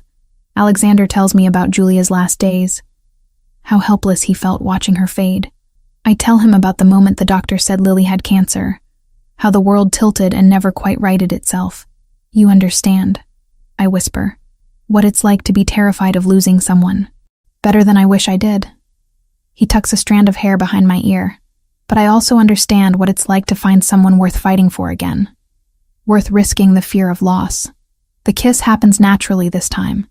No questioning, no hesitation. Just 2 people who've been circling each other for months, finally admitting what's been building between us. When we finally separate, breathless, he rests his forehead against mine. Tell me to leave and I will. Tell me this is too much, too fast, and I'll go back to my room and we'll pretend this didn't happen. Don't leave. He stays, holding me until I fall back asleep. I wake to find him gone, but can hear him downstairs making breakfast with the girls, their voices drifting up through the house. Over the next few days, whatever walls remained between us crumble completely. We fall into an easy rhythm, moving around each other in the kitchen, coordinating childcare and work schedules, stealing moments alone when the girls are occupied. Lily notices first, catching Alexander's hand on my back as he passes me in the hallway. Are you Mommy's boyfriend now? Alexander crouches to her level, taking the question seriously. Would that be okay with you? She considers it gravely. Will you still help us if you're the boyfriend? Always. Being your mommy's boyfriend doesn't change that I care about you too. You're both important to me. Okay, but you have to ask her on a proper date. That's what they do in movies. He laughs, glancing up at me. I'll work on that. That evening, after both girls are asleep, Alexander and I sit in the living room with wine and the comfortable silence of people who've stopped pretending. A week ago, you were my employee who I was carefully keeping at arm's length, he muses. Now you're living in my house and my daughter's questioning me about relationship protocols. She's not your daughter, isn't she? She calls me Alex, runs to me when she's scared, trusts me to keep her safe. His eyes meet mine. I know I'm not her father, but I'd like to be someone important in her life. If you'll let me. You already are. I set down my wine glass. This isn't what I expected when you offered to pay for my groceries in a supermarket. No? He pulls me closer. What did you expect? I don't know. A one-time kindness from a stranger. Not this. Not family and protection and falling for someone who terrifies and comforts me in equal measure. If it helps, you terrify me too. The thought of losing you, of losing Lily. It's the first time I've felt that kind of fear since Julia died. I swore I'd never let myself be that vulnerable again. And yet here we are. Here we are. He kisses me slowly, thoroughly, and when we finally separate, I feel something settle in my chest. This strange, complicated life we're building together. It's not what I imagined, but it's real and solid and worth fighting for. Later that night, lying in bed unable to sleep, I think about all the choices that led here. Accepting Alexander's help, taking the job, moving to a safer apartment, choosing to stay instead of run. Each decision felt terrifying at the time, but each one brought me closer to this moment. My phone buzzes with a text from Alexander, even though he's just across the hall. Can't sleep either? Too much thinking. Come here. I slip out of bed, padding across the hall to his room. He's sitting up reading, and when I appear in the doorway, he sets the book aside and opens his arms. I climb into bed beside him, fitting against his side like I belong there. Better? He asks. Much better. We fall asleep like that, wrapped around each other, and for the first time since the attempted kidnapping, I don't have nightmares. Instead, I dream of safety and family and a future that might actually include both. The planning happens in Alexander's home office, behind closed doors that I'm allowed through. Franco, Alexander, and 3 men I don't recognize spread maps and documents across the massive desk. I sit in the corner with my laptop, ostensibly working on next month's event calendar, but really listening to every word. The Moretti family controls the ports, one of the men says, pointing to a section of the map. If we offer them the pharmaceutical distribution territory the Ndrangheta has been trying to take, they'll back our play. Alexander leans back in his chair, fingers steepled under his chin. And the Russos? They want assurance we're not expanding into their prostitution operations. Give them that in writing, they'll stay neutral. Neutrality isn't good enough. I need active support. Franco interjects. Offer them the waste management contracts. It's cleaner money, easier to legitimize. They've been wanting to move into more legal operations anyway. I watch Alexander process this information, seeing the calculated strategy behind every decision. This isn't violence or intimidation. It's chess played with territories and alliances, isolating the Ndrangheta economically and politically until they have no choice but to retreat. What about Ryan Turner? I ask, surprising myself by speaking up. All eyes turn to me. Alexander's expression softens slightly. Our legal team has been documenting everything. The restraining order violations, the conspiracy to kidnap, fraud in the custody proceedings. We have testimony from the men Victor stopped at the daycare. They're willing to identify Ryan as the one who hired them in exchange for reduced sentences. Will it hold up in court? It will, one of the lawyers confirms. We've been careful to ensure all evidence is admissible. No illegal surveillance, no coerced testimony. Everything by the book where it counts. Where it counts. The implication being that other aspects of this operation won't be by the book at all. Alexander stands, walking to where I sit. You don't have to be here for this part. The specifics of how we pressure the other families, how we leverage our resources, you don't need those details. I want to understand. If I'm choosing this life, I need to know what that means. Pride flickers across his face. All right. Stay. For the next 2 hours, I listen to them plan. How they'll cut off the Ndrangheta's supply chains by controlling ports and distribution networks. How they'll freeze their legitimate business fronts through coordinated legal pressure.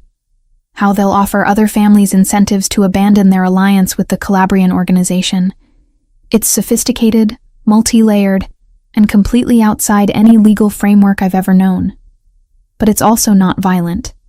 No one talks about killing or hurting anyone. This is economic warfare, political maneuvering, the kind of power play that exists in boardrooms and backrooms across the world. The only difference is that Alexander's world doesn't pretend to be legitimate. That night, Alexander finds me in the kitchen after everyone has left. I'm making tea, hands shaking slightly with adrenaline from everything I've learned. Second thoughts? He asks quietly. 1,000 of them. But I'm still here. He wraps his arms around me from behind, chin resting on my shoulder. The operation begins tomorrow night. I need you and Lily to stay here with Franco and Lauren. Victor and 6 others will be on the property. You'll be completely safe. What about you? I'll be coordinating from various locations, meeting with the family heads, making sure everyone follows through on their agreements. It's not dangerous for me. I'm too valuable as a negotiator to be a target. You're lying to make me feel better. His laugh is soft against my ear. A little. But I've done this before, Megan. Many times. I know how to stay safe. The next evening, the house feels like it's holding its breath. Franco tries to maintain normalcy, playing with the girls in the living room. Lauren cooks dinner, but no one eats much. I check my phone obsessively, waiting for updates that don't come. Alexander texts at 9. First meeting complete. Everyone on board. At 11. Ndrangheta leadership has been contacted, presenting offer. At 1 a.m, nothing. The silence is worse than bad news. Lauren sits beside me on the couch, both of us pretending to watch a movie neither is paying attention to. The waiting is always the hardest part, but Alexander knows what he's doing. He's gotten Franco through situations worse than this. How do you live with it? The constant worry.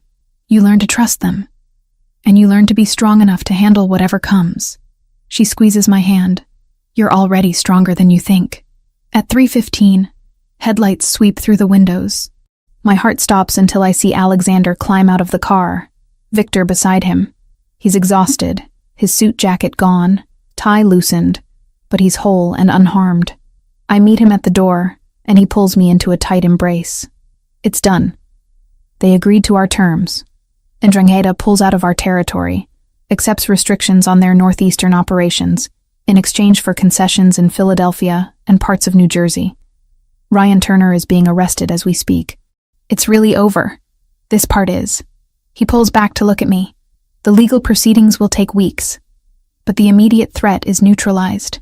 Franco appears with 2 glasses of scotch, handing one to Alexander. The Russos want a meeting next month to finalize the waste management contracts. Schedule it. Alexander drinks deeply, then sets the glass down. Right now, I need sleep. We all do. The following days unfold in a strange combination of normalcy and surreal legal maneuvering. Alexander's lawyers coordinate with the district attorney's office. Evidence is presented, charges filed.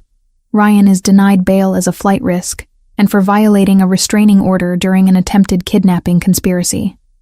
I'm called to give a deposition, recounting every incident of abuse, every threat, every violation.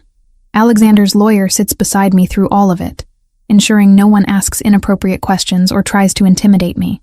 2 weeks later, Ryan's public defender approaches with a plea deal. He'll plead guilty to all charges in exchange for a slightly reduced sentence. 6 years in a state prison with permanent termination of parental rights. He wants to avoid trial. Alexander's lawyer explains in her office. He knows we have him on everything. The attempted kidnapping alone carries serious time, and the violation of the restraining order adds to it. This way, he gets a somewhat reduced sentence and doesn't have to face a jury. Will he really serve 6 years? With good behavior, maybe 4.5. But the parental rights termination is permanent and immediate. He'll never have legal claim to Lily again. I sign the papers agreeing to the plea deal. My hand surprisingly steady. 6 years isn't enough for what he tried to do, but it's closure. It's safety. It's the ability to move forward without constantly looking over my shoulder. The day Ryan is sentenced, I don't attend the hearing. Instead, I take Lily to the park with Gianna, watching them play on the swings in the autumn sunshine. My phone buzzes with a text from Alexander. It's official. 6 years. No parole eligibility for 4. Parental rights terminated. You're free. I read the message 3 times, letting it sink in. Free. After years of fear and control and constant vigilance, I'm actually free. That evening, after the girls are in bed, Alexander and I sit in the Greenwich House's living room with wine and the weight of everything that's happened. I need you to understand what happened here, he begins, his tone serious. Ryan is in prison because we gathered evidence and presented it legally.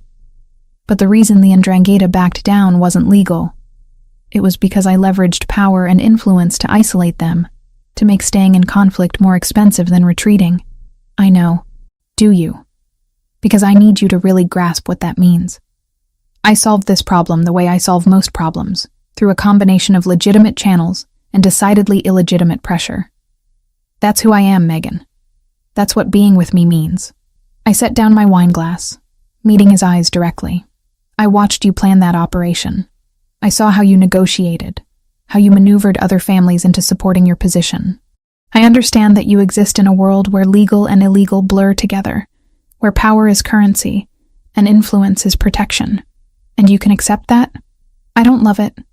I won't pretend I'm completely comfortable with all of it, but I also can't ignore that your world, your power, your influence, those things saved my daughter, kept her safe when the legal system failed us repeatedly.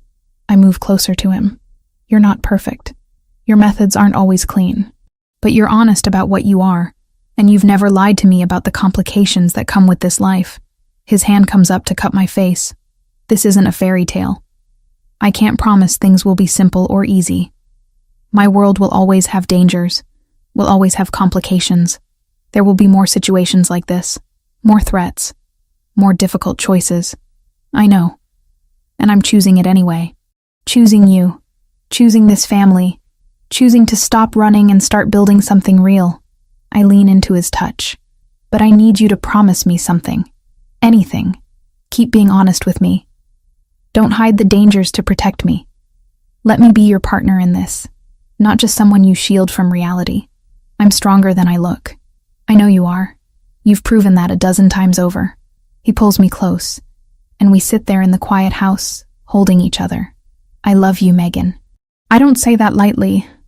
After Julia, I didn't think I'd say it again. But you've changed that. I love you too, which terrifies me almost as much as your world does. His laugh is soft. Fair enough. We talk late into the night about what comes next. Moving back to the city, returning to normal routines, building a life that acknowledges both the legitimate and complicated aspects of Alexander's world. It's not the clean, simple future I imagined when I was younger, but it's real, and it's ours. The next morning, Lily climbs into bed between us, chattering about a dream she had where she and Gianna were princesses who saved a kingdom. Alexander listens with complete attention, asking questions, making her laugh. Watching them together, I see the future taking shape. Not perfect, not simple, but full of love and loyalty and fierce protection. Later, while the girls play outside under Victor's watchful eye, Franco and Lauren come by for brunch. We sit around the dining table, coffee and pastries spread between us, and it feels like family. Real, complicated, unconventional family. So when are you two going to stop pretending this is casual and just move in together officially? Lauren asks, direct as always. I nearly choke on my coffee. Alexander just smiles. We're taking things at our own pace. Your pace is glacial. You're in love with each other.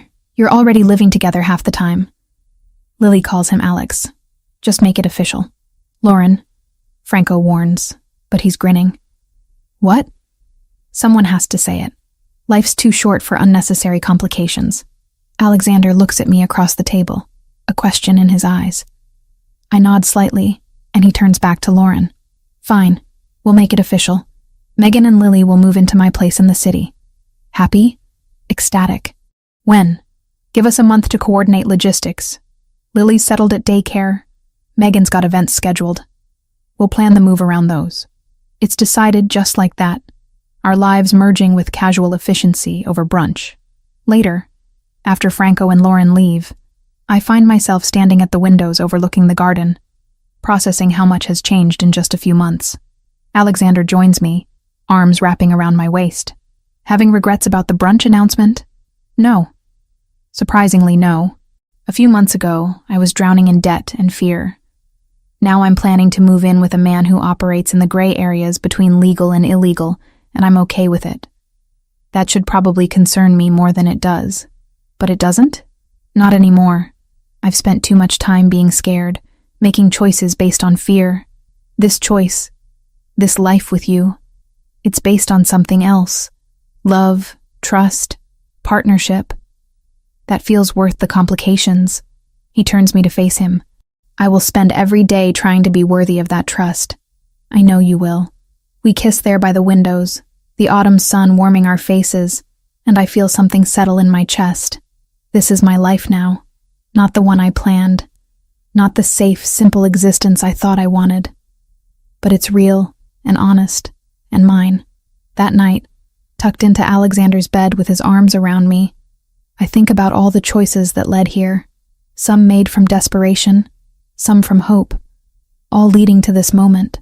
Ryan is in prison. The Ndrangheta has retreated. Lily is safe and thriving.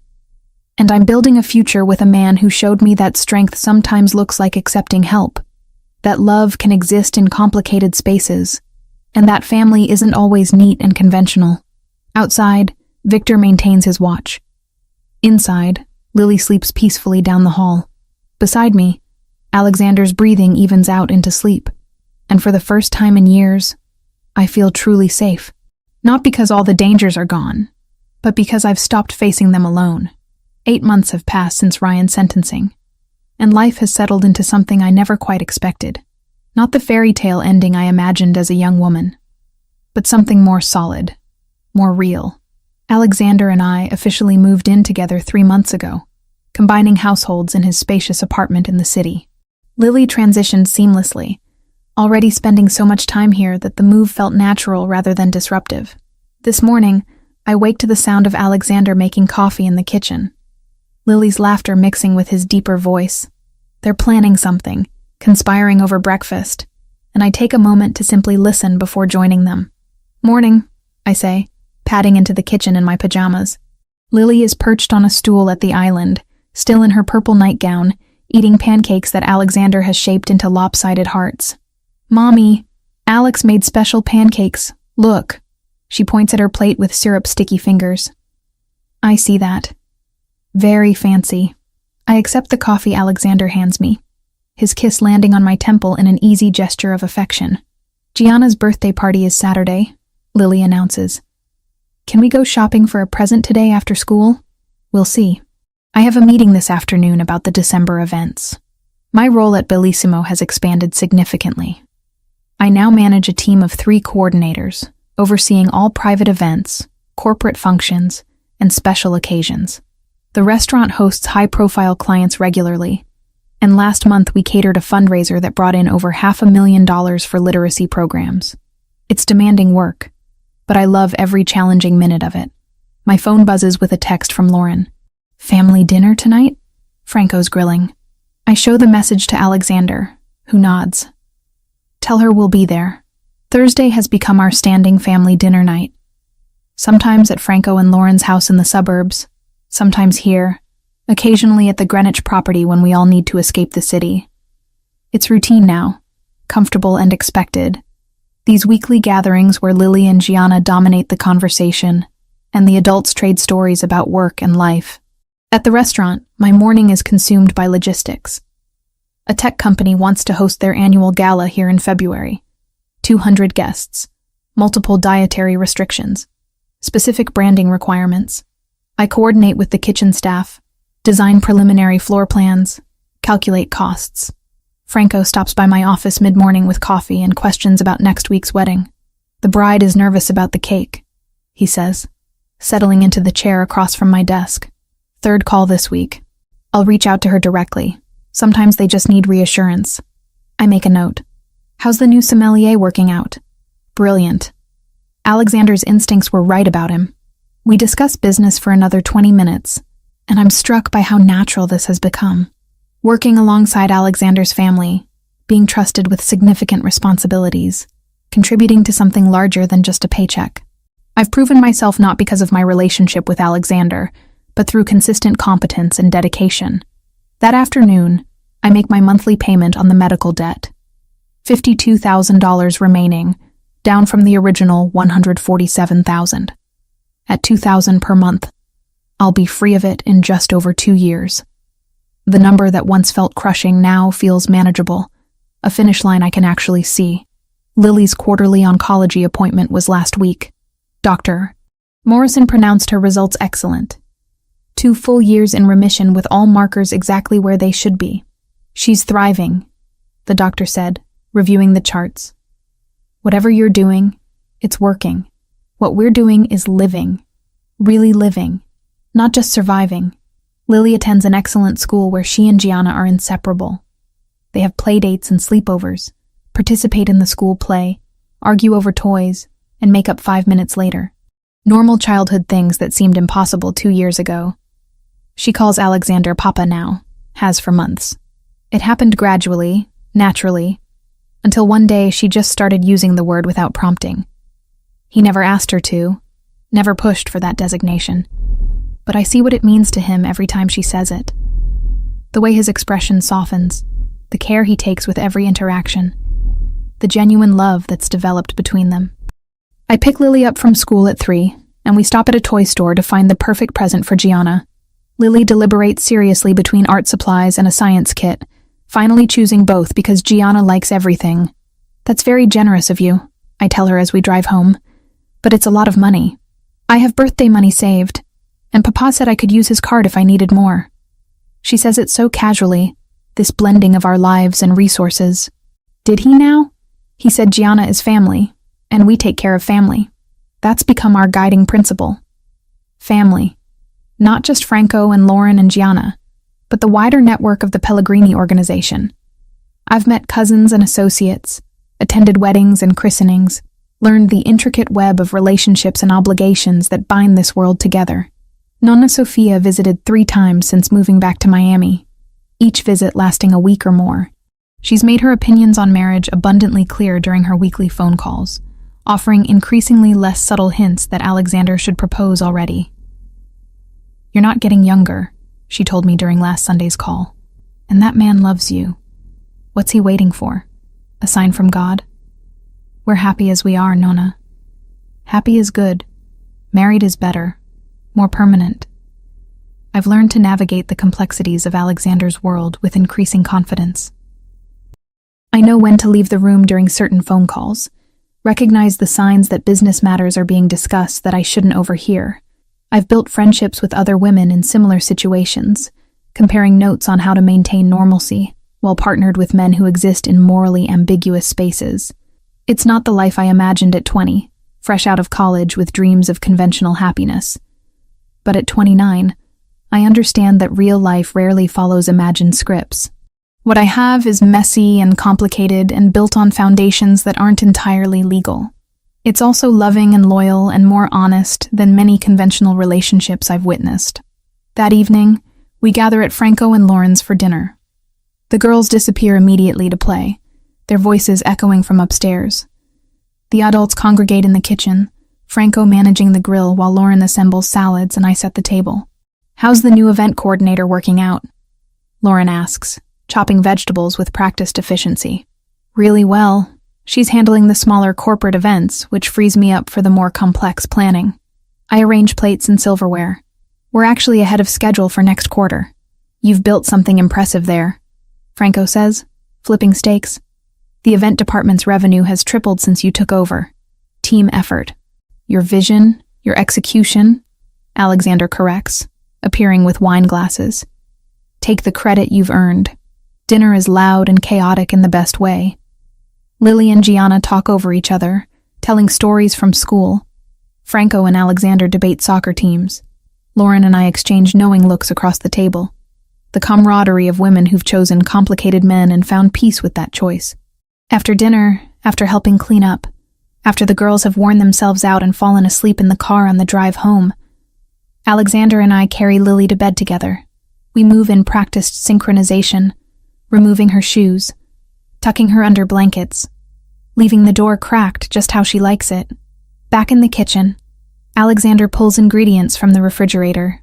Hungry? Always after family dinners. Lauren's portions are normal-sized, which means I leave wanting more. He laughs, starting to assemble pasta ingredients.